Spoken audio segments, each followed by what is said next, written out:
Shabbat. Let us welcome our King with small prayer. పరిశుద్ధ యేసయ్య ఘనమైన నామం బట్టి నీకు కృతజ్ఞతాస్తుతులు చెల్లించుకుంటున్నాం తండ్రి. నువ్వు మాకు ఇచ్చిన అతి శ్రేష్టమైన సమయం బట్టి నీకు కృతజ్ఞతాస్తుతులు చెల్లించుకుంటున్నాం. నేను కీర్తించడానికి, నేను పొగడడానికి, నేను కొనియాడడానికి తండ్రి ప్రభా, నువ్వు మాకు ఇచ్చిన గొప్ప సమయం బట్టి నీకు కృతజ్ఞతాస్తుతులు చెల్లించుకుంటున్నాం. అదేవిధంగా నీ మాటలు వినే గొప్ప ధన్యతను మీరు మాకు అనుగ్రహించారు. అందరిని బట్టి నీకు కృతజ్ఞతాస్తుతులు చెల్లించుకుంటున్నాం. దినదినం మీరు ఎదగడానికి తండ్రి ప్రభా, నీవు మాకు సహాయం చేసిన విధానమును బట్టి నీకే కృతజ్ఞతాస్తుతులు చెల్లించుకుంటున్నాం. నీకు ఇష్టమైన వారుగా, నేను సంతోషపెట్టేవారుగా ఎప్పుడు తండ్రి మేము ఉంటూ నీ నామాన్ని మహిమపరచుకోమని యేసయ్య పరిశుద్ధమైన నామములో అడిగి వేడుకుందాం మా ప్రియ పరలోకపు తండ్రి. ఆమేన్. సహాయకుడా, నా విమోచకుడా, నా స్నేహితుడా,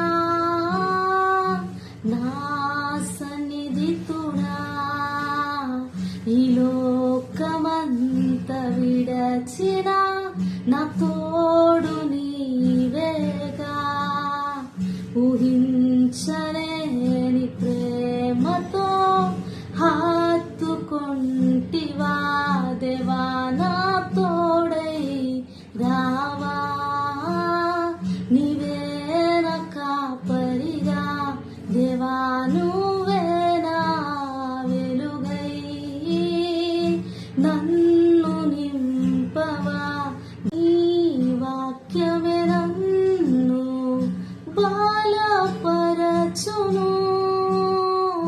నా బాధలలో నెమ్మదినిచ్చును, నువ్వే లేక నేనేనుగా, నువ్వే నా సర్వము, నా జీవితం నీకంకితం, నీవే నా మార్గము దేవా, నా తోడై రావా, నువ్వే నా కాపరిగా దేవా, నువ్వే వెలుగై నాలో నన్ను నింపవా. Praise the lord. యేసుక్రీస్తు పేరిట మీ అందరికీ నా వందనాలు. ఈ రోజు దేవుడు మనతో ఏం మాట్లాడుతున్నాడంటే మత్తయి సువార్త 5:4 దుఃఖపడు ధన్యులు, వారు ఓదార్చబడదురు. ఇక్కడ దేవుని యొక్క వాక్యం ఏమని సెలవిస్తుందంటే, మన యొక్క దుఃఖంలో దేవుడు మనల్ని ఓదార్చే దేవుడు ఉన్నాడని. దేవుని యొక్క ఓదార్పును మన యొక్క జీవితంలో మనం పొందుకున్నప్పుడు మన యొక్క దుఃఖం నుంచి కూడా మనం విడిపింపబడతాం. ఏ విషయాలైతే మనం దుఃఖపెట్టాలని చెప్పని చూస్తున్నాయో వాటిలన్నిటి నుంచి కూడా దేవుడు మనకు విముక్తిని అనుగ్రహించి ఆయన యొక్క కంఫర్ట్ని మన యొక్క జీవితంలో దేవుడు మనకు అనుగ్రహిస్తారు. కాబట్టి మీ యొక్క జీవితంలో ఈ యొక్క మనుషులు నాతో ఉంటే నాకు సంతోషంగా ఉంటుంది, వాళ్ళతో ఉంటే నేను ఎప్పుడు సంతోషంగా ఉంటాను అనే విషయాన్ని మన యొక్క జీవితంలో మనం పక్కన పెట్టేద్దాం.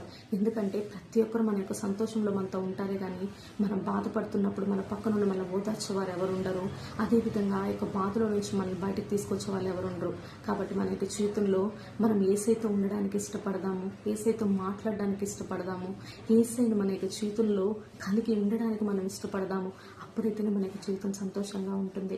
ఎందుకు అని మనం చూసినట్లయితే యేసయ్య మనల్ని ఎంతగానో ప్రేమిస్తున్నారు. ఆయన మన కోసం ఏమైనా చేయడానికి సంసిద్ధుడు. ఆయన యొక్క అరచేతిలో మనం చెక్కుకొని ఉన్నాడు. మనం ఆయన దగ్గర ఎంతో క్షేమంగా ఉండగలుగుతాం. అది మన భరోసా దేవుడు మనకిస్తున్నది.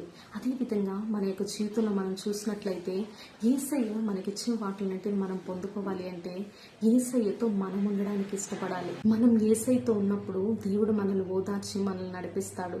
ఒక్కొక్కసారి మనము యేసయ్యతో ఉన్నా కూడా ఎందుకు మనకి బాధలు, ఎందుకు మనకి కష్టాలు అని మనం ఆలోచిస్తూ ఉంటాం. కానీ ఈనాడు యేసయ్య మనతో సెలవిస్తుంది ఏంటనంటే, మన యొక్క నీతికి మనం దేవునితో ఉండేదానికి మన యొక్క బహుమానం ఎక్కడ మనకు లభిస్తుందంటే పరలోకంలో. కాబట్టి ఈ లోకంలో మనం దుఃఖం కలిగి ఉన్నప్పుడు దేవుడు మనల్ని ఓదారుస్తాడు. ఆ యొక్క ఓదార్పు మనం ప్రతి ఒక్క వాటిలో నుంచి బయటకు వచ్చే విధంగా మనకు సహాయపడుతుంది. దేవుణ్ణి ఒక క్షణం అడగండి, యేసయ్య నన్ను ఓదార్చు అని చెప్పనని.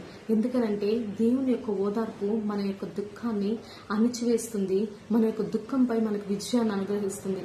కాబట్టి ఈనాడు మన యొక్క దుఃఖమును మనకు సంతోషంగా మార్చే దేవుని యొక్క ఓదార్పును మన యొక్క జీవితంలో మనం పొందుకుందాం.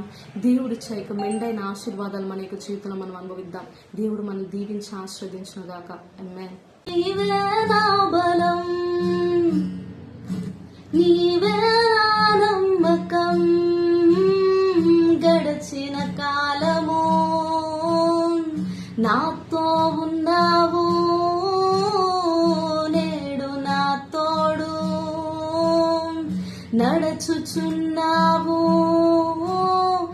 సదా నాతోనే ఉంటావు ఎగిసి పడే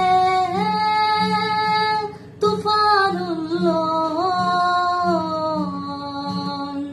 నీవే ఆశ్రయ దుర్గము